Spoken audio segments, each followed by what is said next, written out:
ঢাকা বিশ্ববিদ্যালয় ও অধিভুক্ত ৭ কলেজের মধ্যে দফায় দফায় সংঘর্ষের ঘটনা ঘটেছে। গতকাল রোববার ২৬ জানুয়ারি রাত ১১টার পর থেকে মধ্যরাত পর্যন্ত শিক্ষার্থীদের মধ্যে এই সংঘর্ষের ঘটনা ঘটে। জানা যায়, রোববার সন্ধ্যায় ৫ দফা দাবি নিয়ে ৭ কলেজের শিক্ষার্থীরা ঢাবি প্রভৃতির সঙ্গে আলোচনা করতে গেলে তিনি দুর্ব্যবহার করেছেন বলে অভিযোগ করেন আন্দোলনকারীরা। এমন অভিযোগে সন্ধ্যা ৬টার দিকে সায়েন্স ল্যাবরেটরি মোড় অবরোধ করেন তারা। এ সময় প্রভিসি ডক্টর মামুন আহমেদকে ক্ষমা চাওয়ার জন্য সময় বেঁধে দেন ৭ কলেজের শিক্ষার্থীরা। তাতে সাড়া না পেয়ে রাত ১১টার দিকে ঢাকা বিশ্ববিদ্যালয় এলাকায় প্রভিসির বাসভবন ঘেরাও করার ঘোষণা দিয়ে মিছিল নিয়ে অগ্রসর হন ৭ কলেজের শিক্ষার্থীরা। খবর পেয়ে ঢাকা বিশ্ববিদ্যালয়ের শিক্ষার্থীরা আগে থেকে নীলক্ষেত সংলগ্ন ঢাকা বিশ্ববিদ্যালয়ের মুক্তি ও গণতন্ত্র তরুণের প্রবেশমুখে অবস্থান নেন। রাত ১১টা ৪০ মিনিটের দিকে ৭ কলেজের সামনে থেকে মুক্তি ও গণতন্ত্র তরুণের সামনে পৌঁছান ৭ কলেজের শিক্ষার্থীরা। অন্যদিকে বিশ্ববিদ্যালয়ের প্রবেশমুখে স্যার এএফ রহমান হলের সামনে ঢাবি শিক্ষার্থীরা লাঠি নিয়ে অবস্থান নেন। এ সময় দুপক্ষ ঢিল মারতে থাকেন।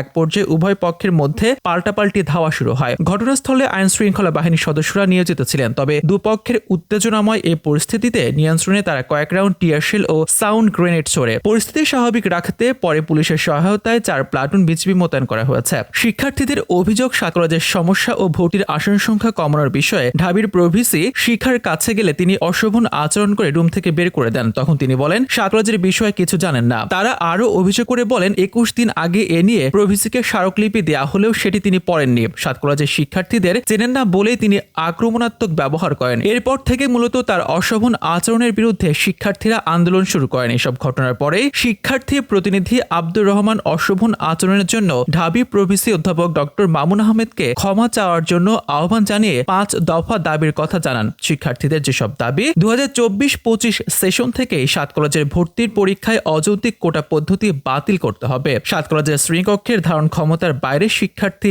ভর্তি করানো যাবে না। শিক্ষক শিক্ষার্থী অনুপাত বিবেচনায় নিয়ে শিক্ষার্থী ভর্তি করাতে হবে। ৭ কলেজের ভর্তি পরীক্ষায় নেগেটিভ মার্ক যুক্ত করতে হবে এবং ৭ কলেজের ভর্তি ফির স্বচ্ছতা নিশ্চিতে মন্ত্রণালয় গঠিত বিশেষজ্ঞ কমিটির সঙ্গে সমন্বয় করে ঢাবি ছাড়া নতুন একটি অ্যাকাউন্টে ভর্তির ফি টাকা জমা রাখতে হবে।